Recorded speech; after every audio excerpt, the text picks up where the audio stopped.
In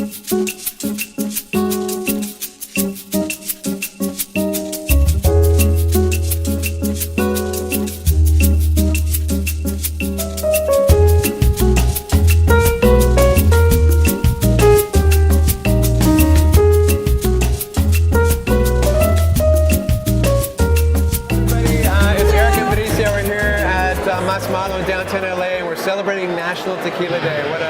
What a festive day, what a right? great day this is. Incredible. It's like Cinco de Mayo all over But again. better, because it's like free drinks. But we're here just to talk about the wonderful legacy of tequila and mezcal. And we've got a homegirl from Oaxaca here who's rocking the Oaxacan food, and it's just a really great celebration of the culture and the art of the spirits that are made in this part of Mexico. This is, you know what, when you see something in a plastic bottle, try it, because it's probably going to be some of the best mezcal. Don't be all about the pretty glass. If you're in the know in LA, then you've had some of this before. Right. Like, some people have had it around LA, but today I bring it to share with not just you, but some folks here. But we're gonna. I know I'm not that special to you. You are special. You can have it to everything. Hi there. I'm Krista Simmons, and I am the features editor at the Los Angeles Times Community Newspapers. And I'm really happy to be here, and I'm really excited that you guys decided to share your Sunday afternoon with us, drinking these fabulous spirits. You know, I think it's pretty fascinating, actually, that we're here right now enjoying this event. First, we have Eric Hiss to my right. Eric is a local travel and spirits writer who's contributed to the LA Times. He also owns his own website and runs it called wandermelon.com. And he's traveled extensively through the regions that these spirits are produced. So we're pleased to have him here with us. And then we also have Bricia, lovely Bricia. She is the darling of the food world. She is a partner in Guelaguetza restaurant, which is the first Oaxacan restaurant here in Los Angeles. So first off, I think most importantly, we want to know sort of what the difference is between these two spirits, because they both obviously come from the agave plant. So Eric, maybe could you address, you know, the production, how it's different between tequila and mezcal, and sort of... Most of the mezcal makers, or the best mezcal makers, are using a process that goes back literally probably about 500 years. Tequila, with its popularity, some makers are still using traditional methods, which would be no chemical accelerants, 100% agave, clay ovens. A lot of what happens when your favorite band gets popular? You're like, oh my God, these guys suck now. Well, a lot of that kind of happened with tequila, where it got so popular that production values went down because they were chasing the buck. That doesn't mean the big producers don't make good stuff. What happens with the agave is that when you cut it up and you roast it underground, typically it can go from like 3 days up to like 7 days, the roasting period. And that's really where the agave gets that smoky profile tone to it, you know, when you drink it. Oh yeah, let's talk about the worm. There's a rumor that tequila bottles had worms in them, and I've heard that that is strictly rumor, and that is for mezcal. Is that true?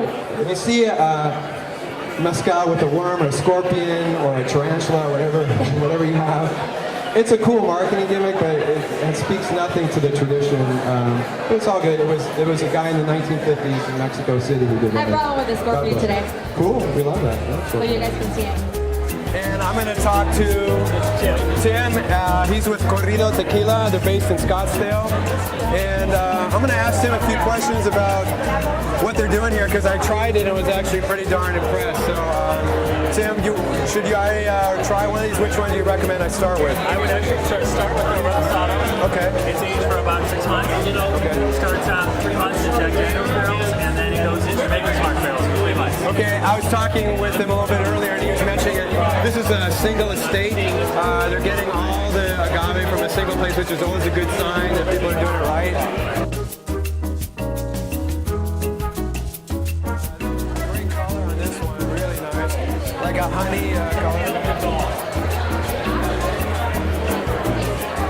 Again, like super big on the palate, but a little extra spice. So if you like a little oomph, a little chile, this is a really brilliant, really nice looking. Look at that nice color there, right? Very honey, clear. You want to see clear, not cloudy. So Tim and Corrido, they're doing a very nice job.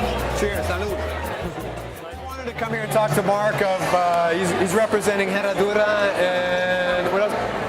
El Jimador, no? Yes. So, really great brand, one of the bigger brands, but one of the bigger brands is actually sort of trying to maintain the traditional methodologies that are, you know, those of us who love tequila and mezcal, we want to see propagated and continued. So, Mark, I was wondering if you could tell us a little bit about, especially the Herradura brand, which is a iconic brand. Maybe tell us a little bit about what you guys are doing.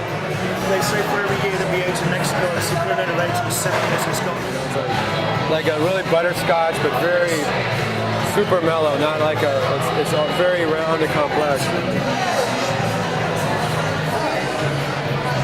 Wow, it's really, it's just all over the palate. Hey, how are you? How's it going? Thanks for coming today. Hello, thanks. And I am a big fan of Coralejo, so I really wanted to talk to you a little bit about what you're doing here. You know what? Casa Noble has huge respect, so, you know. Well, this is Coralejo Casa Noble Cristal. Okay.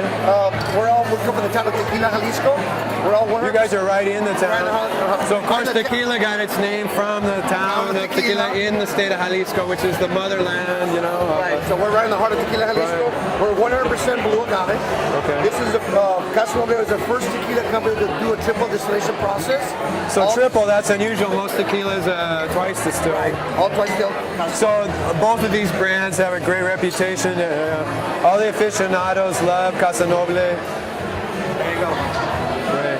So this one here, you're going to get more of a true raw agave taste to it. Right. It's really herbaceous. Smooth, silky finish. But I'm getting that like herbal, the vegetal of the agave, which is great. That's what, you know, if you're not tasting the agave, then people are probably trying to hide it.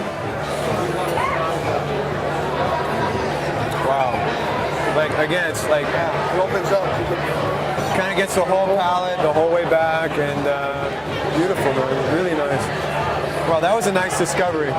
So props to Casa Noble, but they're known for doing a good job.